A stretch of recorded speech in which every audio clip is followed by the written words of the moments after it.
Hey, it's Chris, Liege Games. What do I got in store for you? Old games! Old games! Are you hyped? Well, not really just old games, but crowdfunding old games. Are you still hyped? Are they still hot? Are they still burning a hole in your pocket that you need to just get played? And, well, the fact of the matter is you probably don't have any of them yet, except for one on this list. We're going to be talking about games from May 2022. Games that funded in May 2022. How do you feel about them now? Are you regretting backing them? Are you regretting not backing them? Where are things at? How things change over time.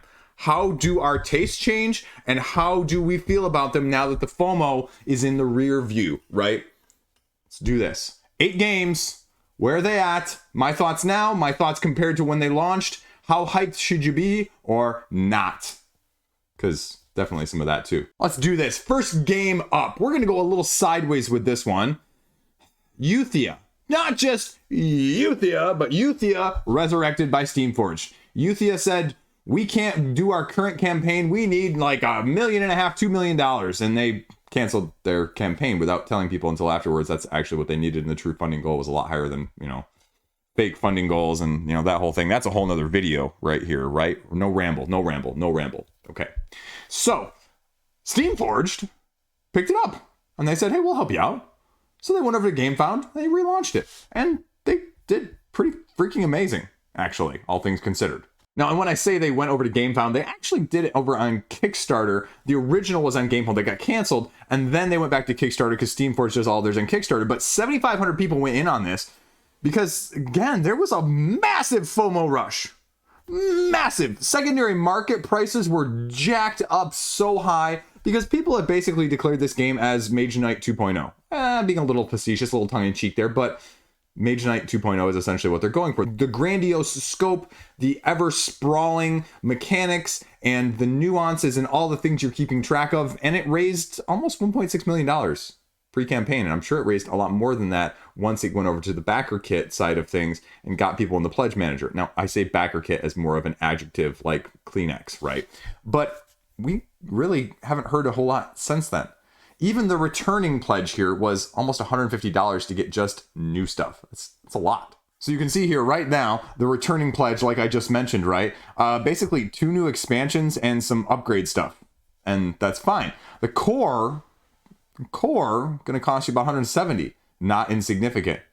And if you want more stuff, it just goes up from there. And again, I'm covering this one because the original one funded in May. Now, if you look at this one, the Kickstarter one, it funded in July to August, but we're including it because it's tied in with the other one and I can't separate out the two. And where are things at though? Because you'll also notice that the delivery date isn't until December of 2024. And if you go over the updates here, there's not really a whole lot out there, right? I mean, we're still talking, this is going to be delivered a year and a half from now. So they've got a little bit of tidbit about the expansions. They talk about the fact that the pledge manager closed back in March. And, Dia gives an update here saying they're basically just, trucking along. A few scenarios with the fog of necromancy here that they're getting into, but no other real concrete details or any time frame. And I wouldn't expect at this point if your delivery date is actually still a year and a half away. It's fine. If it, wasn't, then I'd expect more, but take that for what you will. But that's just an interesting test of the market. And we've seen a couple of these now that have been picked up secondary wise by other companies to fulfill things, to help fulfill things. So we'll see where this one goes. And that doesn't even mention the exclusivity contract that Kickstarter just signed with Steamforged to do stuff for them. Again, that's probably a whole nother video in and of itself. We're going to stay over on the Kickstarter side of things, and we're going to go to the latest from Leader Games as well. We're going to go Arcs. This was, supposed to be Root in space, Oath in space. I mean, really more Oath than Root, but it was taking more of a scenario-based individual play session over 3, sessions, each in about an hour, hour and a half each, that you could play, that you could customize, that you could go in and out of, a little bit more tech tree, a little bit more accessible, a little bit less, complex in that nature. And it had people like me hook, line, and sinker. I own Oath. I have Oath sent to me actually by one of you guys, which I'm super appreciative for. One of these days I'll get a review out for it. And then I also have almost all of Root. Don't ask me how many times I've played that though. That's not a fair, don't you do it. But I backed Arcs anyway. And do I regret it? Not really one bit whatsoever. Am I going to be able to have it played any more than Oath? You know, this is one of those where my heart won over my mind, right? We all have those games where I just want it, even though it's going to be really hard for me to get played on a repeated basis. You know, I've got a couple of those in my collection. No doubt about it. Speaking of Root, right? Anyway, let's see where things are at. So pre-campaign with this one, I was probably an 8.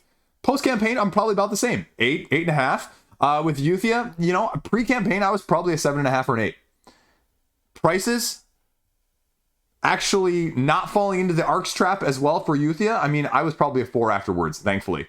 And I don't regret not backing. Would I be lying if I said I didn't want a copy sometime down the line? Yeah, I do. But am I going to try and get it anytime soon? No, unless it comes to me, you know, gift wrapped? No, I'm probably not at any point right now, and that's okay. But anyway, back to ARCs. Late pledge, 15,000 people. Again, actually less money than Euthia, but with almost double the amount. And again, that speaks to price point pledges. And again, another separate video about how all of these pledges now for anything halfway decently big, not only is just triple digits, but some of the all-in stuff is now easily, not even the all-in stuff at times, 250.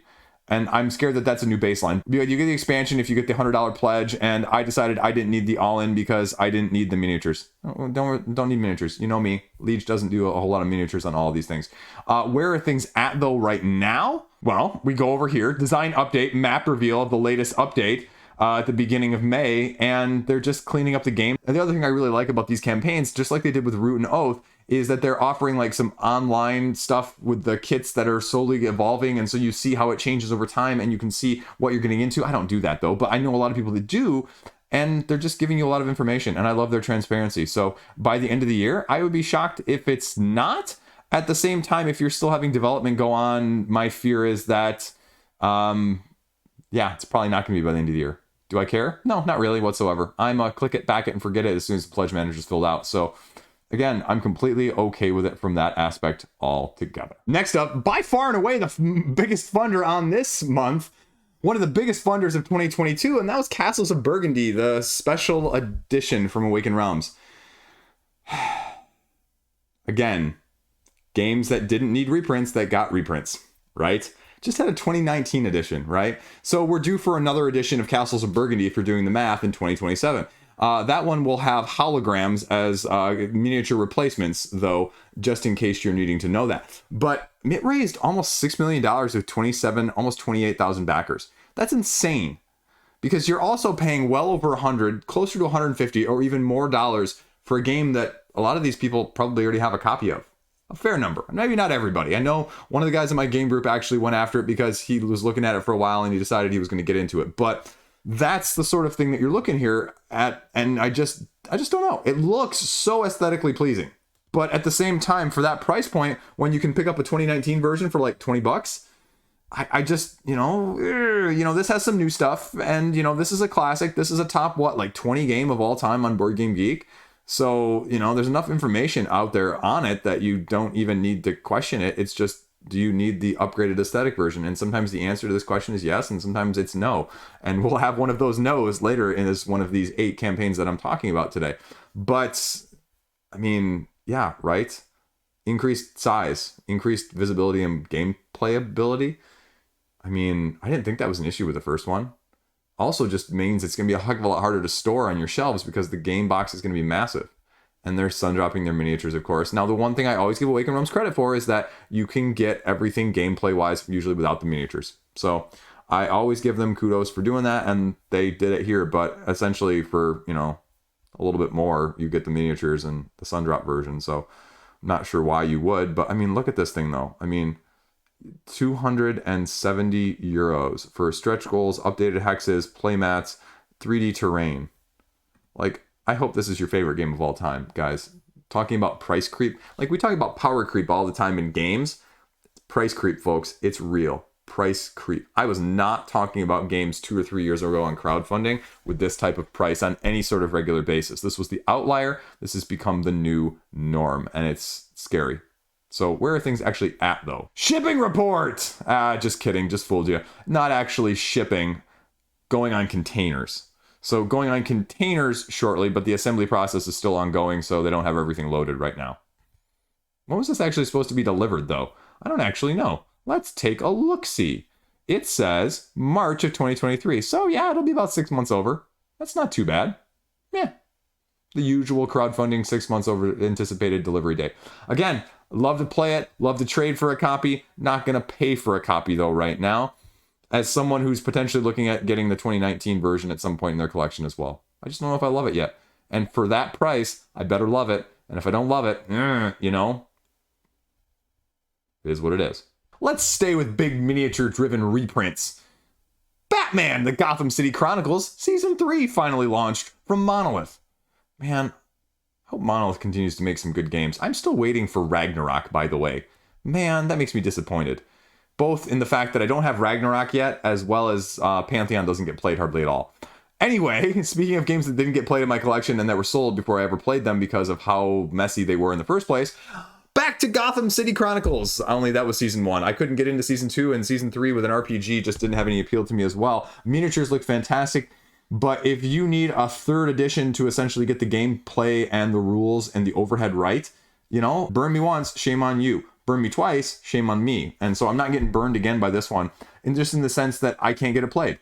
And I don't really want what they were offering. I love the Batman mythology. I love it, the lore. I love the content that they went into of going deep and heavy into the comic books, just like Marvel United did with the comic books there. Not just staying with the cookie cutter, like animated stuff that everybody knows. Like, I give them so much kudos for doing that. But the 1st edition rules were just so bad. The 1st edition min-maxing of how it had to be on a regular basis was just so terrible that a lot of people just sold it sight unseen or played it once or twice and were like fed up with it. And that's what happened to me. And I don't want another edition to have to worry about that with. And I think it looks great. It looks better. And I'd love to play this at somebody else's house. By the time this rolled around with Season 3, I was completely over it. I, had hype of 3 or 4 potentially. And again, it's not because I think it's necessarily a bad game. It's just that all of the stuff that it took to get here left me with a bad taste in my mouth. And I love the fact that they're going into some of the Robin stuff and diving this deep into, the villains, all the cool villains, especially from the comic books in the last 5 years. But the price, again, Season 3 alone was $120. And it didn't get you as much because you're needing some of the other stuff, I believe, because I don't think this is a complete standalone. So you're basically getting stuff to utilize with the other $100, $200, $300, $400 worth of stuff you had. And I just couldn't afford to do that. September 2023, as cool as all this stuff looks, the artwork and my miniatures are never going to match. So it was an easier pass than I thought it was going to be. Now, if we go over to the updates here, Pledge Manager is still open, which is either a positive or a negative, considering it was supposed to be delivered later this year. And so the fact is, okay, we're not anywhere close, probably. Yeah, and if you scroll down here, they haven't even finished the molding phase of things. So there is absolutely no way you're getting this in 2023, folks, if you are a backer. So if you're click it and forget it, you're all set. But if you're anyone who cares about time frame, yeah, it's going to be easily 6 months overdue, if not more from that aspect. So again, a good game is a good game forever. A crappy game is a crappy game forever. So do a good job with it, Monolith. But yeah, you're going to be waiting for a while with this one as well right now. Post-campaign, still about a 4. Again, love to play it at somebody else's house and have them teach me. Not going to do it from my own standpoint. I had enough issues with other games similar right now that I'm dealing with. Don't need more from that aspect, at least. I mean, miniatures still look awesome, though. Okay, 4 down, 4 to go. Completely different direction here. Going back over to GameFound, and we're going to talk about one that's actually on the shelf behind me, and that's Resist. 25th Century Games put this out here. Salt and Pepper Games, actually, originally, but 25th is now distributing it. I have a review completely separately of it. This is a great, awesome, one of the best solo games I've probably ever played. And I'm going to try and get rid of it as soon as I can because it's too hard.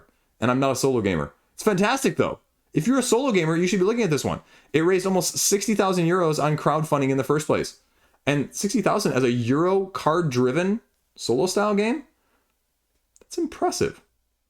Trying to complete missions, trying to knock out while still not getting knocked out in terms of your cards, because your cards, your heroes, your playable characters have different powers depending on if you do them hidden or if you do them revealed.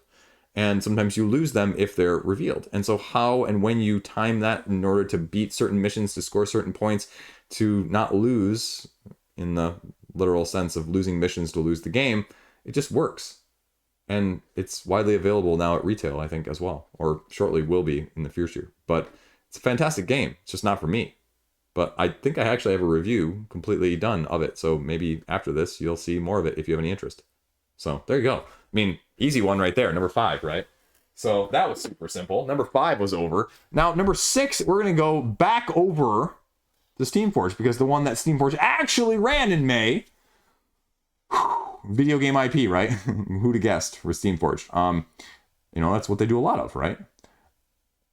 RuneScape Kingdoms, the Shadow of Elvarg. Again, 6,600 backers, nearly $1 million. Okay. And you scroll down here. I mean, this is nostalgia. This was a nostalgia game for a lot of people. And are you really liking it in terms of the mechanics? And that's been the big question mark with some of these newer ones from Steamforged is, do the mechanics match what we're going for, or are they necessarily too close to the IP? Because IPs are tricky. I don't envy IPs. IPs are cool, playing off of the nostalgia, and I want games like that. But in order to incorporate nostalgia and, mechanics and have them match, it's very tricky, and I don't envy them with a lot of this stuff. And so they've got a little bit here talking about the most recent mechanics, and some spoilers here that we'll skip over, so in case you're watching it, you won't get that. Now, if we go back over the updates here, there's really no updated timetable. There was an update at the very beginning of May talking about one of the new mechanics, talking about some of the other backgrounds with the previous updates. The Pledge Manager closed at the end of last year, but that's about it. I mean, this game isn't supposed to be delivered again until the end of this year, and without any more recent updates, I can't think that this is going to make that deadline whatsoever as well. And that's just the nature of things. And I worry about that with a little bit of Steamforged. You've got a lot of projects in the, works, and you've got a lot of irons in the fire. And, what's getting the priority here? I have no idea. But they're all miniature based, so there's all a lot of molding and production and assembly that goes along with that. So I have no idea. Is this going to be mechanically different? I mean, I looked at it and I said, I don't think this is necessarily mechanically as unique as I need out of a dungeon crawler. And I'm going to pass on it. So I think Monster Hunter is more appealing to me overall, first or second. And I don't have any nostalgia with RuneScape, so none of this stuff tickles any fancies from my standpoint. So pre-campaign, 4. Post-campaign, 2. There you go. Take it for what you will. 2 more here. AEG, the latest expansion from Thunderstone Quest, the Deepwood Defenders. Talk about a game I haven't gotten out anytime recently in the last year. Right? This is the deck building equivalent. This is the redone version of Thunderstone. And by all accounts, it's very good. It's also a lot longer than other deck builders. It's a lot heavier than a lot of other deck builders. And so it limits its ability to get to the table. And I say heavier both in the literal and the figurative sense, because the box is massive and there's just a ton of content, and they have these little expansions, there's requests, but you can mix and match and do it however you want. And I mean, there's just so much stuff nowadays. I mean, I looked at this sort of like I'm looking at Aeon's End currently, and I said, I haven't gotten through half the stuff I have. Why am I buying more? And so finally I got out after like the second or third Kickstarter, I think. I think I did maybe the second one. I don't remember if I did the third, but this is like the 4th or the 5th. And I said, no. So you can see, I mean, just what they're getting here. Nature's Wrath, Rotten Roots, Keys, whatever the heck those do. I mean, plenty of reviews out there, plenty of stuff that you need to know. And again, I think it's a fantastic game. I just can't get it to the table. If I can't get it to the table, I don't need more of it. And that's my dilemma with Aeon's End when that latest Kickstarter just arrived. Like, I haven't even opened it yet. I, opened the box, but I didn't open any of the contents. I looked at the rulebook and I said, oh geez, another campaign. What did I do? Why am I doing this to myself? I love this game, but it doesn't get played enough. The box is literally becoming almost too heavy to carry around. So I just looked at this and said, I just can't do it. I need stuff that hits to the table easier. My kids aren't of this age. My wife is not going to play this with me. The game group, you need more dedication to, and it fluxes too much to get it relatively played more recently. So I passed on it.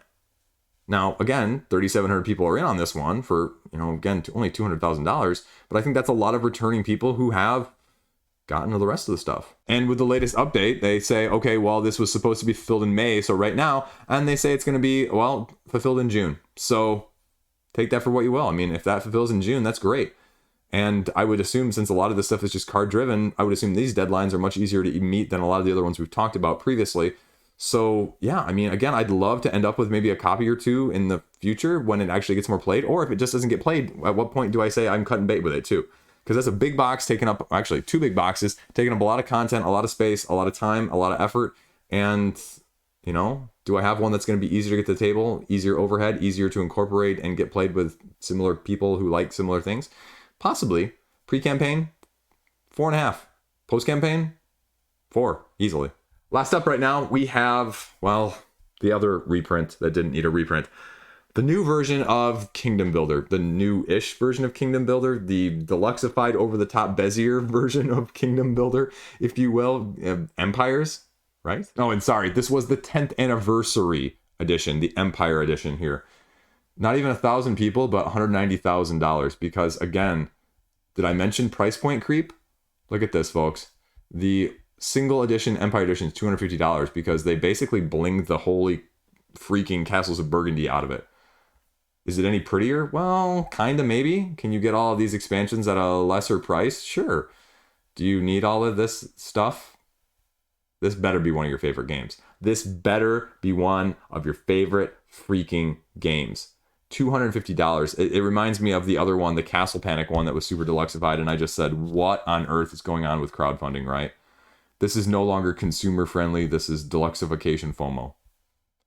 Now they have a little bit of gameplay content here, a tiny amount, but holy crap. Can you imagine the MSRP? Who is even going to consider buying this at MSRP of $400? That's in freaking sanity. Pre-campaign hype, 2. Post-campaign hype, 2. Nothing against Kingdom Builder. Very, very solid game. Has a very good reputation as one of a standout classic game of all time, but don't need another edition. Don't need a super deluxeified edition. The creep is real, folks. And the latest update says that they're fulfilling this right now. So if you were a backer, you should be getting it, or they should be done by mid-May, they say. So by the time this airs, you should have had your copy, or you should be emailing them to figure out where your copy is. The only Queen game I've been looking at recently is Alhambra, the Red Palace, to see if that's going to be any different than Alhambra, as someone who's never owned or played a copy of Alhambra in the first place. So we'll see. Queen Games puts out one every couple months on crowdfunding. Hopefully, I'd like seeing more new stuff from them, as opposed to a lot of the retreads or, you know, rethemes or redos in some way, shape, or form of the other ones they've done more recently. So, you know, hopefully we'll see more of that, but I have no idea. So we'll go from there. So that's it. 8 games. A little commentary, a little update on where they're at, and a little bit of everything in between. I like looking at these because it is a reflection of how have I changed since then? How have my feelings changed on these games since then? And if you're like me, I'm slowly getting better at saying, I'm really glad I passed on that one, and I'm really glad I backed that one. There are very few games on these lists that I do lately that I've said, wow, I'm really disappointed in myself for getting this one. I really shouldn't have gotten this one, or I wish I would have gotten this one instead. Like, I'm really fine-tuning it from that aspect of things, which is really nice. Really nice. It all cuts down on the spending. I mean, in theory, until you get to those $250 pledges all the time, right? So, yeah, that's 1 year ago. 2 years ago, too. Talk about that. That's really, I love actually doing the 2-year one now, actually better than the 1-year one, because a lot more of the 2-year-old crowdfunding games are in the hands of people. Not all of them, but more majority of them are. So now we can talk about, did FOMO hype, hotness meet reality? And that is what spices my gears, folks. I went with that. It's the first thing that came out of my mouth, and it's not getting edited out of this video. And that's why, if you're one of my new subscribers and you saw that, this is what you get. I am, as was described on Reddit, I am, you know, your next door neighbor in their basement, you know, with the games, right? That's who I am. I'm a dad. I'm a board gamer first, and I'm not going to hide it. I'm not going to pretend to be anything I'm not. I'm too old for that crap, right? In case you're wondering what game this was that's been sitting by me the whole time next to my drink, which I didn't drink on camera this time, actually, surprisingly. That's why I didn't have to edit out any burps. Castles by the Sea, Brotherwise Games. Yeah. And yes, for all of you new ones, this is sparkling ice. I don't drink alcohol. No. Straight edge here, folks. Okay. Stay classy. Too much information. Too much ramble at the end. Have a great freaking fantastic day. May, looking back, love it. I love looking back at this stuff and comparing. Just love it. Peace out. See you around.